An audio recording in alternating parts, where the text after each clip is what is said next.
গাঙ্গুলি বাড়ির পরিবেশটা তখন একদম থমথমে।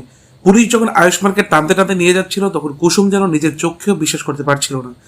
তার বুকের ভিতরটা হু হু করে উঠেছিল। সে দৌড়ে এসে আয়ুষ্মানের হাতটা ধরার চেষ্টা করে, কিন্তু পুলিশ তাকে সরিয়ে দেয়। কুসুম কাঁদতে কাঁদতে বলে, না, ও কিছু করেনি, আপনারা ভুল করছেন, প্লিজ ওকে নিয়ে যাবেন না। কিন্তু পুলিশ অফিসার কঠোর গলা জানিয়ে দেয়, ম্যাডাম, আমাদের কাছে প্রমাণ আছে, কোর্টেই সব পরিষ্কার হবে। এই কথাটা শুনে গাঙ্গুলি বাড়ির সবাই একে অপরের মুখে চাওয়াচাওয়ি শুরু করে থাকে। ইন্দ্রাণী গাঙ্গুলির মুখে তখনও কঠোরতা, কিন্তু তার চোখের ভিতরে এক অজানা ভয় স্পষ্ট। অন্যদিকে শ্যাম দূরে দাঁড়িয়ে একটি রহস্যময় হাসি দেয়, তার চোখে তখন প্রতিশোধের আগুন। পুলিশের গাড়ি যখন বাড়ি থেকে বেরিয়ে যায় তখন কুসুম হঠাৎ মাটিতে বসে পড়ে। তার চোখ দিয়ে অজরা জল পড়তে থাকে। সে মনে মনে ভাবতে থাকে, শ্যাম যা বলেছিল তাহলে কি সত্যি ও এইসব করছে। এরপর দৃশ্য কেটে যায় থানার ভিতরে।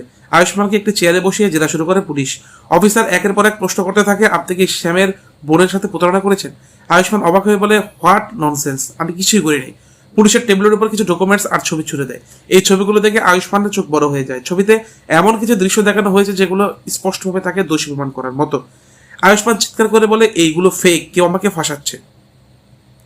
ঠিক তখনই থানায় হাজির হয় শ্যাম।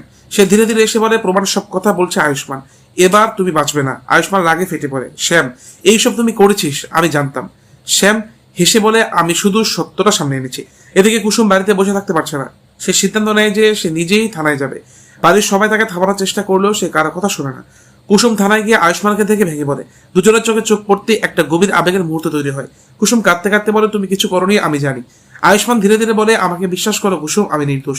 এই মুহূর্তটা দেখে শ্যামের চোখে হালকা অস্থিরতা দেখা যায়, কারণ সে বুঝতে পারে কুসুম যদি সত্যের পেছনে যায় তাহলে তার প্ল্যান ভেস্তে যেতে পারে।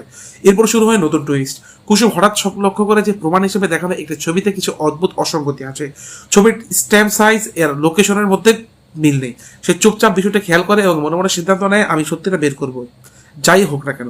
পরের দিন সকালে আয়ুষ্মান কোর্টে তোলা হবে। কোর্টের রুমে ভিড় জমে গেছে। মিডিয়া এসে হাজির। সবাই একটাই প্রশ্ন করছে, আয়ুষ্মান গাঙ্গুলি কি সত্যি অপরাধী? কুসুম সাদা শাড়ি পরে কোর্টে আসে। তার চোখে জল থাকলেও মুখে দৃঢ়তা। শ্যাম দূরে দাঁড়িয়ে সবকিছু দেখছে। কোর্টরুমের ভিতরে বিচারক প্রবেশ করেন। সবাই দাঁড়িয়ে যায়। এরপর পুলিশ আয়ুষ্মানকে নিয়ে আসে হাত করা পড়া অবস্থায়। এই দৃশ্য দেখে কুসুম আর নিজেকে সামলাতে পারে না। তার চোখ দিয়ে জল গড়িয়ে পড়তে থাকে। বিচারক গম্ভীর গলায় বলেন, কেস শুরু করা হোক। আয়ুষ্মানকে কাঠগড়া দাঁড় করানো হয়। পুরো কোর্টরুম নিঃশব্দ হয়ে যায়। এই প্রথমবারের মতো আয়ুষ্মান গাঙ্গুলি আদালতের কাঠগড়ায় দাঁড়িয়ে নিজের নির্দোষিতা প্রমাণ করার লড়াই। অন্যদিকে কুসুমের চোখে তখন একটাই প্রতিজ্ঞা, আমি সত্যিটা সামনে আনবো যেভাবেই হোক। আর ঠিক তখনই শ্যাম নিজের মনে বলে, খেলা তো সবে শুরু হলো। তাহলে কি কুসুম সত্যি প্রমাণ করতে পারবে আয়ুষ্মান নির্দোষিতা, নাকি শ্যামের ফাঁদে শেষ হয়ে যাবে সব? জানতে হলে চোখ রাখুন কুসুমের আগামী পর্বে। ধন্যবাদ।